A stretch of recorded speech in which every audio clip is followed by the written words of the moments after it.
The Regular Beer Project presents Coors Banquet Double Down. People keep saying to me, do another double down. Now some people say not another double down. He's just making it, he's just using that as an excuse to make another video. Whatever the case, does it really matter? I like making beer videos, I like talking about beer, I like drinking beer, I like researching beer, I like the hobby. I'm not like hung up on it. Hung up on the profundity of it. I was at a repast yesterday and people were drinking a lot of beer. Miller Lite, Coors Light, Bud Light, and that was pretty much it. And they were really enjoying it. And I remember thinking, I was thinking to myself, I drank a Miller Lite. My daughter drank one too. She was like, "Oh, this is pretty good," because she, generally she says light beers are terrible. And I said it's triple hopped. Actually, Miller Lite won a gold medal last year at the Great American Beer Festival. This Coors Banquet won a gold medal, many medals, but it won a gold medal as recently as last year at the Great American Beer Festival. You don't want to know what they say on Rate Beer and Beer Advocate. 5% alcohol was introduced in 1873 by Adolph Coors, German immigrant. Same old story, right? All these German immigrants starting beers. The malts they use are Moravian malt. And Moravia is part of the Czech Republic. Makes sense. The hops are a combination of these following hop extracts: Chinook, Hallertau, and Hercules. The adjunct is corn syrup, dextrose, brewer's syrup that you get at a supply house that supplies big brewers. You don't go to your local grocery store and get brewer's syrup. Okay, so here's some recent medals. I wrote it down. Gold at the 2009 and 2015 Great American Beer Festival. Bronze at the 2014 Great American Beer Festival and the World Beer Cup. Those are blind taste tests. They just say, okay, here's the category American style lager, and they just have glasses, and they're maybe have this is number one, and they'll write notes, and they'll vote what's the best one. Then it's revealed later you picked Coors Banquet. Coors Banquet? This was not, okay, Armor. Now somebody said if you do a long video about beers like this, you just as soon do reviews of Vienna sausage. Okay, Vienna sausage, hot and spicy from Armor. Established in 1867. Armor Star canned meats is part of the Pinnacle Foods Group of Cherry Hill, New Jersey. I have been to New Jersey so many times. I have bought so many beers in New Jersey. I did have a lot of Coors Light bottles and cans. It got to be overwhelming. I couldn't keep them all. I mean, I could, I guess, but I just purged my collection of all the light beers, basically. Here's a Coors 1996 baseball bat bottle for the Major League Baseball season. I kept that. And I bought the next year, 1997. Little different design. Then they never made them again. This is a limited edition, I believe 22 ounce. It's got the date, guys, on the bottle. All Coors beers are certified kosher, if you need to know that, in case you need to know that. 18-ounce bottle. We get Coors Light in the 18-ounce bottle, and Coors Light in the 40-ounce bottle, and then a whole lot of other bottles. Coors Banquet, well, we mainly get those in these pint cans, very common. 12-ounce bottles, 12-ounce cans, 16-ounce pint cans. The the bottle cans with the twist cap. And I think that's it. No draft of Coors Banquet anywhere around. Coors Light, yeah. Anybody that has draft is going to have Coors Light. You may be able to get with Crescent Crown Distributing and order a half keg or a keg of Coors Banquet on draft for a party, something like that. Now that probably is the case. 1998, they sent me this brochure. 125 years of memorabilia.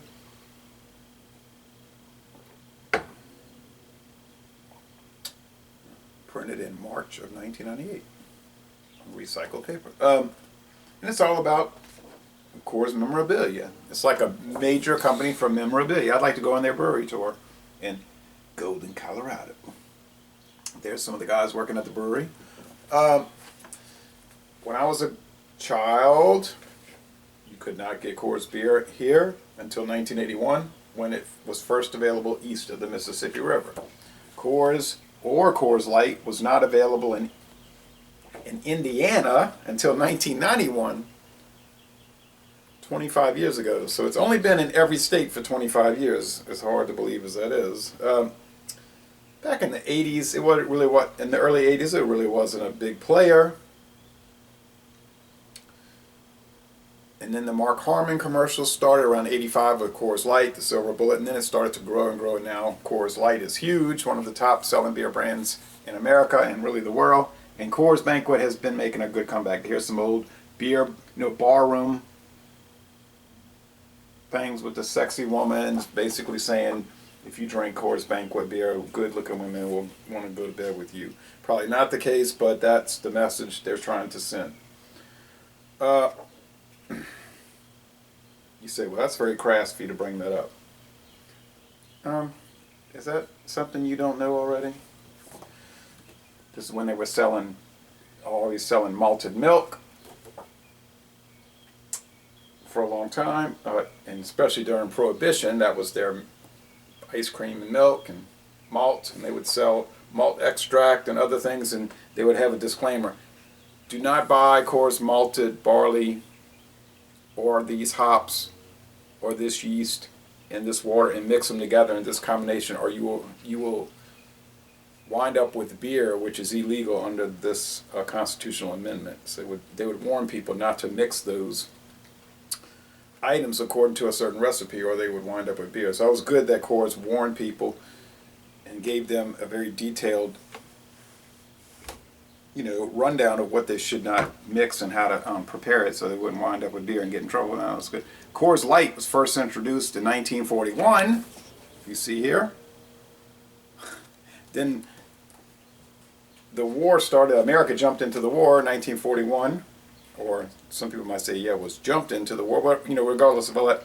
And then they didn't. They said, well, we don't have time to mess with Coors Light, so it was put on the back burner until 1978. So it came out in 1941 and was put on the side, and then they brought Coors Light back in 1978.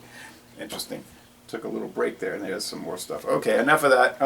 Good, interesting. Oh, and there's a whole thing here about the the baseball bat bottles.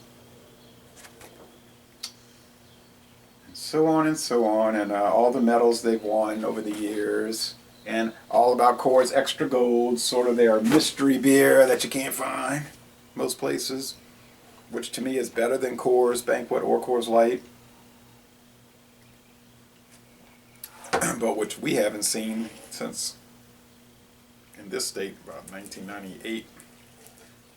Just disappeared. I've seen it in 30 packs. That's basically all you see it in. 30 packs, 12-ounce cans, some isolated locations. Next time I see it, I'm buying it. I don't need it. I have the cans in my collection, but I just want it.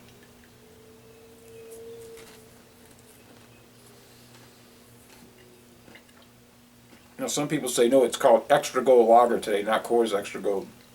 That's not really true. If you look at their website carefully, the label does say Extra Gold Lager, but then as they describe it, they very clearly say Coors Extra Gold. So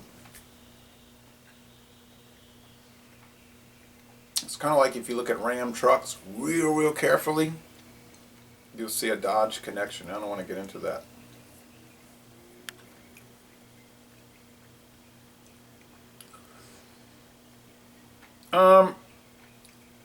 Brewed with 100% Rocky Mountain water.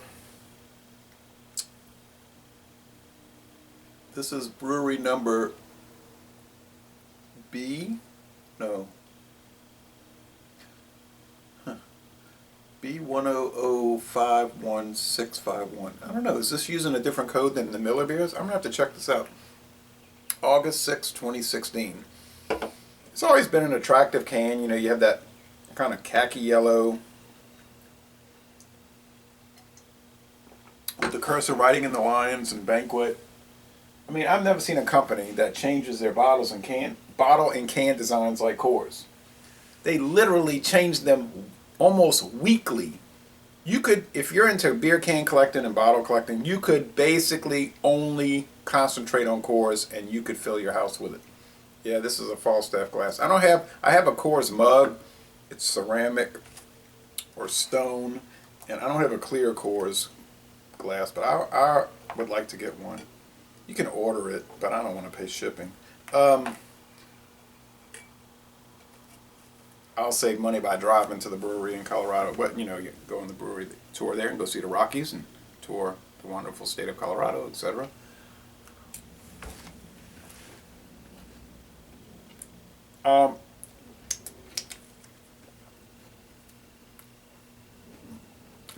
What about Philip Danforth Armor Star hot sausage? Hot Vienna sausage. I think it's really good. Maybe the bourbon barbecue is better. The original's nice enough. Wouldn't buy too much, 2 or 3 times a year. Didn't like the kind of odd taste of Vienna sausage when I was a child. You're basically taking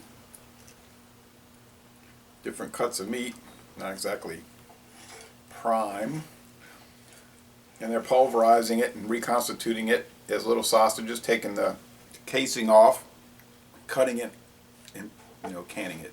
It's all automated, I'm sure.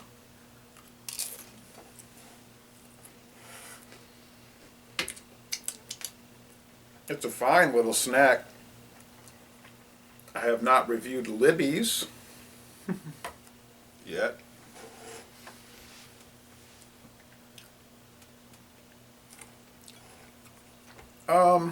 This was on sale at Mathern's supermarket in Laplace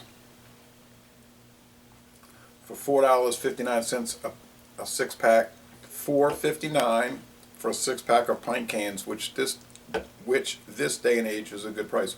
Originally, their sales brochure said it would be $3.99. They put a disclaimer saying the printer goofed. It was supposed to be $4.59. Still, that's remarkably cheap today.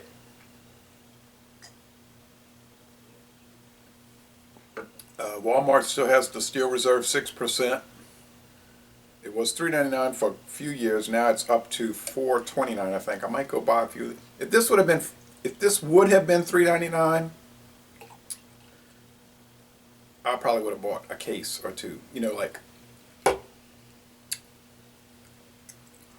48 different pint cans. It's just a good standby beer.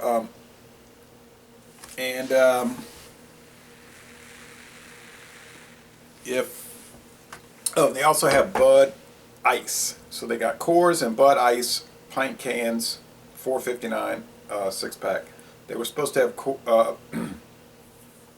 Rolling Rock. I don't see that in the store in those pint cans. It may be at other Mathern's locations though. I would like to get a hold of some Rolling Rock cans because they did slightly change the can design in the last few months. You might notice that with the beer bottles as well. And I do have a pretty good Rolling Rock bottle and can collection. And I've noticed over the last 20 years it has evolved.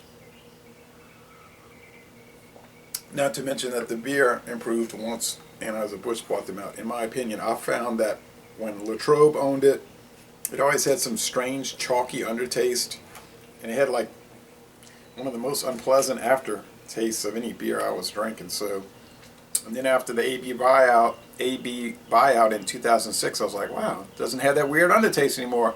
Obviously, the people at the corporate office in St. Louis noticed that too and said, We're gonna fix this.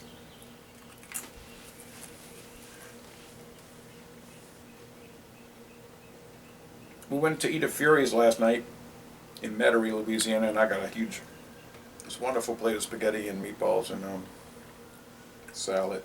My friends were eating eggplant parmesan, and I drank a bottle of Budweiser with the meal. I mean, it was perfect. Perfect. And when you drink it and think it, it really has characters that you don't notice if you just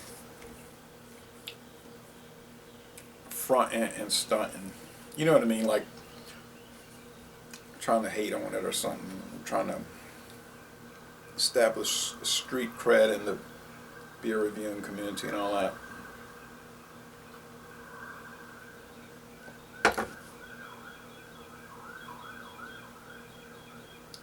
More trouble out there on the highways. Gosh almighty. That's almost a blasphemous statement. Good grief. This is about the most pleasant thing. Now you might say, is it world class? No, I drank the Waldo's from Lagunitas, 11.5% alcohol, 100 plus IBUs. That was edging on world class. But that's a different thing. That's not made for Vienna sausage, crackers, and hanging out, talking beer, you know, on video. That's made for some like deep speculative considerations. I drank the Bell's Two-Hearted Ale. Fabulous beer. A+. The worst I could say, I mean, if you were lowballing it, you'd say it's an A+. You could argue that it's a world-class India Pale Ale. I mean, fabulous. But Coors Banquet, let's think about this for a minute. This beer does not win gold medals for decades being bad. Okay? Now, somebody told me today, I think those contests are fixed. I would have to see evidence of that. And secondly, I really don't believe they're fixed. They're reviewing beers they're grading them according to style, and there's so many categories. So you've got your Rach beer.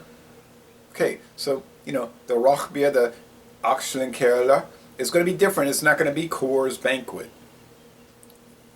So I think, and I get some heat from this doing videos, and I don't care. You know, it's part of it. Do what you want. If you look at these products within context, you can get a better appreciation. So I'm looking at this within context, like a blue-collar working man's beer that has a little cachet to it, though, a little bit. It's not, you know, it's not Old Milwaukee. It's not Falstaff. Falstaff was more of a little more lower middle class, I guess. Although I always did like Falstaff. I could do a double down on that if the beer in fact still existed. This has hoppy character. It's subdued. It exists. They're there at the end. It's round. It's not Wall of Sound round. Because you can pick, it presents itself like a little, like scrolls opening. So the first scroll is barley malt. Then you got the filler, the corn syrup, dextrose. There's a yeast component. It's Coors yeast is so mellow. It's not like Anheuser-Busch ice pick through the forehead yeast. And then which I don't necessarily dislike. And then it's got the hop, like Schlitz used to say, the kiss of the hops at the end. They're there. They are there.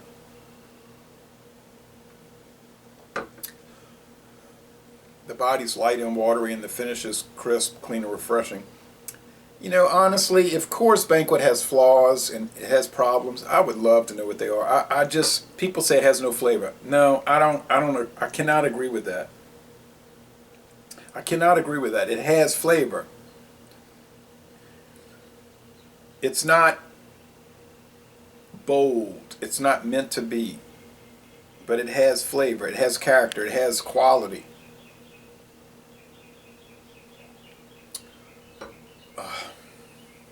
I could drink this thing literally all day. I don't drink a lot, but if I decided I was just gonna like throw in the towel and just drink all day and do nothing, this could be one I would consider if I was just gonna do that. I'm not. Yeah, 147 calories, 5% alcohol, certified kosher. I just can't. No. No. No. I don't care what happens with the channel, with the reviews, with the commentary. I can't say negative stuff about these type of beers. I mean, I'm not here to take the fun out of it.